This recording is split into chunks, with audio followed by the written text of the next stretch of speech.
Nesse ano de 2020, temos visto grandes tensões se formarem entre a China e o Ocidente. Os Estados Unidos estão no centro desse conflito, mas as ações do governo chinês também perturbam países como Austrália, Japão, Índia e Taiwan. Alguns, não sem motivos, acreditam que é possível facilmente escalonar para uma guerra de proporções globais. Independente do que ocorra, não é de hoje que o grande império chinês conflita com outras nações. Jamais poderemos adivinhar o futuro, mas podemos entender o passado para melhor compreender o presente. E é isso que faremos no vídeo de hoje. Venha conosco entender melhor a relação da China com o mundo ocidental. Essas relações são mais antigas do que muitos pensam. Já os romanos comercializavam com os povos asiáticos através daquilo que conhecemos como Rota da Seda. Especiarias, perfumes, joias e, é claro, a seda eram trazidos através do Oriente Médio até a Europa. Com o fim do Império Romano e o surgimento da Idade Média, muitas dessas relações acabaram interrompidas, mas elas renasceram primeiramente com os comerciantes de Veneza, que faziam esse caminho através do Oriente Médio, e depois com Portugal e Espanha, que empreenderam suas famosas navegações através do oceano.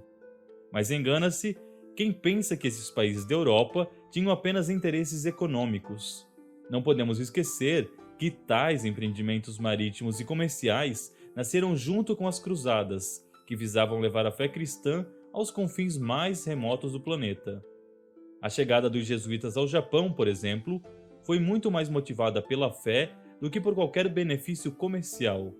No entanto, se por um lado o Ocidente tinha interesse de comercializar, o mesmo não se podia dizer do Império Chinês. Um povo fortemente apegado às suas tradições e fechado em si mesmo, raramente abre-se facilmente ao mundo exterior. Há uma boa parcela de bom senso nisso, mas é preciso que entendamos melhor o contexto antes de formarmos nossa opinião.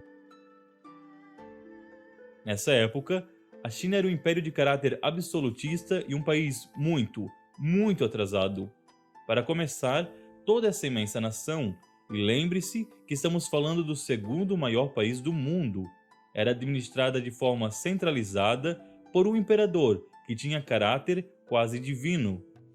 As províncias ficavam isoladas e os meios de acesso não eram dos mais fáceis. Como se não bastasse, o imperador residia na cidade proibida de Pequim, onde quase ninguém podia entrar. Com isso, é fácil entender os problemas de comunicação, os erros e os preconceitos que eram nutridos dentro desse império. O primeiro contato do Império Chinês com os países ocidentais, e aqui falamos principalmente do Reino Unido, que era a grande potência dessa época, se deu por duas vias. A primeira foi através dos comerciantes e a segunda pelas mãos de missionários cristãos, sobretudo aqueles de origem protestante. Os comerciantes eram vistos com maus olhos pelas mais diversas razões. Algumas dessas eram bem óbvias, como um medo inerente a tudo que é estranho. Todavia, uma das principais causas de desavença estava na crença chinesa de que trens, navios a vapor e outras tecnologias perturbavam os deuses da natureza e traziam consequentemente karma ruim. Muitos acreditavam que a presença desses estrangeiros e de suas invenções modernas estava diretamente associada com as tragédias e os incidentes que ocorriam pelas vilas afora. Quanto aos missionários cristãos, também é fácil entender os conflitos que surgiram.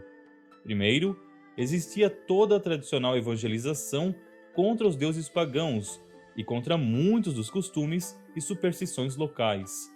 Além disso, como diria a historiadora Jun Shan em seu livro sobre Cixi, a Imperatriz de Ferro, muitos se convertiam ao cristianismo para que pudessem receber benefícios jurídicos contra os seus vizinhos.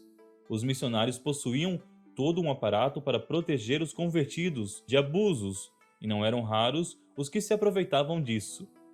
Cada um desses elementos tornava as relações tensas, mas foi a questão do ópio que ocasionou a Primeira Guerra entre China e Ocidente. Essa droga passara a ser comercializada havia muito tempo por empresários britânicos que a cultivavam em solo indiano. Embora hoje saibamos o quanto ela é nociva à saúde humana, essa nem sempre foi a crença recorrente, muito pelo contrário. O ópio era elogiado por suas qualidades terapêuticas, anestésicas e tinha até, para alguns, propriedades místicas. Ainda hoje em dia, muitos remédios, como a morfina, são na verdade opioides. Mas o governo chinês detestava o consumo de ópio comercializado pelos britânicos, não tanto por possuir uma completa noção de seus efeitos a longo e médio prazo, mas por enxergá-lo como um vício bárbaro, estrangeiro, que deixava as pessoas improdutivas e ociosas. Assim, em 1839, o imperador Xia Feng foi levado a tomar atitudes drásticas. Ele proibiu o consumo de ópio e expulsou tanto os comerciantes quanto os missionários cristãos. O processo não se deu sem revoltas. Vários desses empresários, que tinham influência interna no governo britânico, fizeram com que o seu país entrasse em guerra. Assim, ainda em 1939, inicia-se a chamada Primeira Guerra do Ópio. De início pensou-se que a China, por sua grandeza e tamanho, poderia oferecer resistência aos britânicos. Mas logo se viu que o país não passava de um grande tigre de papel. Seu exército burocrático e medieval pouco pôde fazer para conter o avanço inglês. Como resultado da vitória, a Grã-Bretanha adquiriu acesso aos portos de Xangai, Cantão, Fuzhou, Xiamen e Ningbo, além de obter para si o território de Hong Kong.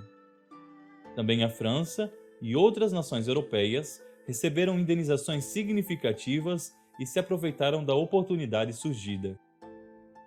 É a partir desse momento que a relação entre o Império Chinês e o Ocidente se deteriora a passos largos, com vários conflitos que culminarão na completa humilhação da China.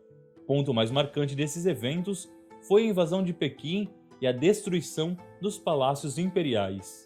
O imperador Xia Feng, exilado na Mongólia, acabou falecendo em decorrência do processo. Quem assume o poder é então uma de suas concubinas, Cixi, a mãe do herdeiro imperial. Inteligente e perspicaz, ela sela uma série de tratados com as nações estrangeiras e busca modernizar seu país. Mas até mesmo ela, diante das injustiças sofridas e das perdas de território, acaba se revoltando com alguma das atrocidades que ocorreram. No início do século XX, a China era, na verdade, um país em leilão. Rússia, Reino Unido, França e Japão controlavam efetivamente a maioria de seus territórios. Brotou nessa época dois movimentos separados que pretendiam se opor a isso. De um lado estava o Partido Nacionalista, o Kuomintang, que foi o responsável pela derrubada da monarquia e que pretendia criar uma China forte e independente. Do outro, havia o Partido Comunista de Mao Tse-tung. Esses rebeldes foram apoiados pelas potências ocidentais durante a Segunda Guerra Mundial para que repelissem o avanço japonês sobre a China. Ao término da guerra, em 1945, o Kuomintang bane os comunistas do governo e assume o controle da República Chinesa. Mas Mao Tse, apoiado pela União Soviética, dá início a uma guerra civil e estabelece o seu regime ditatorial. O Kuomintang é então expulso para a ilha de Taiwan, onde estabeleceu um governo próprio que perdura até os dias de hoje. A princípio, Mao Tse tentou criar boas relações com a União Soviética, mas Stalin menosprezava os chineses, considerados subdesenvolvidos e agrários demais. Isso levou o ditador da China a desenvolver uma nova espécie de doutrina, cujas raízes estão nos antigos conflitos com as nações ocidentais. Para ele, existiriam três classes de países. Em primeiro lugar, os de primeiro mundo, que seriam os países capitalistas e opressores. Reino Unido, França, Japão e Estados Unidos estavam nessa lista. Havia também os países de segundo mundo, que embora fossem socialistas, ainda eram tão maléficos quanto. Eram as nações do leste europeu e a própria União Soviética. Por fim, havia o terceiro mundo, isto é, todos os povos que foram colonizados ao longo da história. O que Mao Tse fez foi transformar a doutrina marxista das classes e convertê-la para as nações. A China, evidentemente, pretendia se tornar a grande liderança do terceiro mundo, exportando seu modelo para a América Latina, a África e a Ásia. Os interesses chineses no Brasil, aliás, estão no cerne de todos os acontecimentos de 1964. Mas isso é tema para outro momento. Na década de 70, as relações da China com o Ocidente sofreram uma guinada significativa com a tentativa de Nixon, presidente dos Estados Unidos, de derrubar o regime socialista através de uma abertura comercial. As empresas americanas passaram a se estabelecer em solo chinês, o que, em tese, tornaria o país mais capitalista. O que ocorreu, na verdade, foi a formação de um híbrido assustador. Internamente, a China continuou tirânica, mas seu mercado externo se consolidou significativamente. Isso porque, uma vez que o governo chinês submetia seu povo a um regime de semi-escravidão em fábricas, era fácil produzir massivamente e por um preço barato. Os americanos, por outro lado, acabaram extremamente prejudicados com isso. O cinturão fabril, no nordeste do país, experimentou um decréscimo substancial de suas indústrias, que migraram em busca de mão de obra barata. O desemprego aumentou e milhares de pessoas nesses estados terminaram desempregadas. Mas se o presidente Nixon foi o responsável indireto por erguer a potência chinesa ao patamar que hoje conhecemos, Donald Trump foi aquele que se opôs diametralmente a isso. Uma de suas propostas mais conhecidas na campanha de 2016 era a taxação em 20% de todos os produtos exportados pela China para que as empresas voltassem aos Estados Unidos e para combater um comércio desigual. Isso garantiu sua vitória eleitoral em estados que na eleição anterior votaram em Obama. Evidentemente, ele cumpriu suas promessas, o que ocasionou atritos irreparáveis com Pequim. A economia chinesa, que já vinha experimentando um decréscimo substancial, colapsou ainda mais depois desse acordo. O governo chinês se encontra atualmente numa posição difícil. Se as coisas permanecerem como estão, é provável que dentro de alguns anos o país perca muito de seus investidores e volte a ser uma nação medíocre. Por isso, temos testemunhado algumas atitudes expansionistas por parte da China, que vem firmando sua posição sobre a Índia, Hong Kong, Taiwan e muitas outras nações asiáticas. De um lado está o Ocidente, pouco disposto a se submeter aos caprichos de Xi Jinping. Do outro, ressurgem as ideias de Mao Tse, que vê Estados Unidos e seus aliados como nações exploradoras e rivais. Não é difícil imaginar, com as crescentes movimentações militares por parte dos envolvidos, que confrontos bélicos possam ocorrer. Entretanto, é impossível predizer o futuro.